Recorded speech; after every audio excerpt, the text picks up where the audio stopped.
Hi, this is my presentation about approaches and methodologies used in ESP course. The first is PBL, or problem-based learning. It is a constructivist approach. It focuses on the learnings and it was created in 1970. It is related with collaborative learning and text-based methodology. It focuses in the research of a solution of a determined problem and is applied in business, economy, and medicine. The steps of this approach are the following. Um, the presentation of the problem, the objective learning, the research for a solution, the resolution of the problem, the synthesized knowledge, the final solution, and the evaluation of the process. The advantage and disadvantage are the following. In the advantage, the approach are centered on the students. It use current methodologies and it consider the needs of the target situation. And the disadvantage are the following. It takes high many much time of the class, is a high level of the language, and the teacher doesn't control of the class. The case study.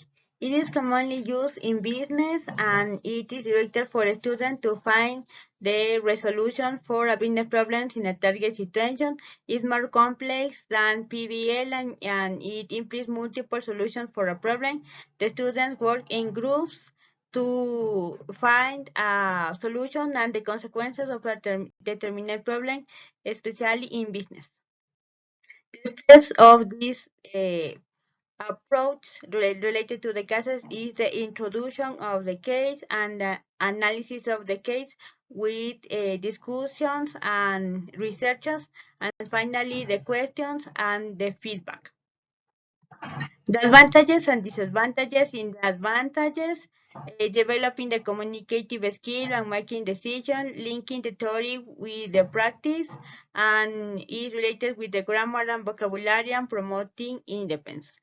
The advantages is the complexity of the cases, the changes in language, the difficulties in research and in the tasks and in assessment in teaching and difficulties in finding materials and planning lessons. CBI and CLIL.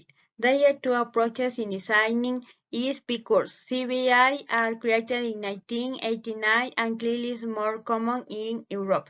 They are focusing in content and language in teaching a subject from another language. It uses reading and writing skill and text and tasks of a subject to teach a language. The steps. They are related to the content is consideration of the content, relation of the content, developing of the communicative skills, and the practice and cultural awareness. The advantage and disadvantage. The advantage based on the situation and the language and task.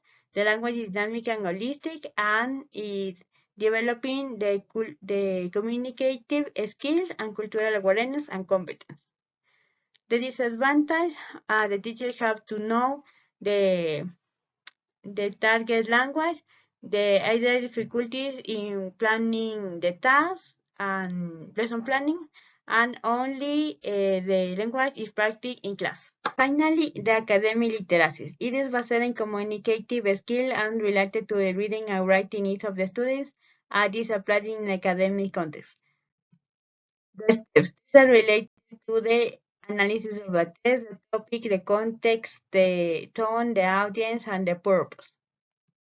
The advantage and disadvantage. The advantage is that the student is a research, is improve the reading and writing skills, yeah, and it is used in EGP and ESP. And the disadvantage, the difficulties are in the understanding the content and the language. And these are the references that I use in this work.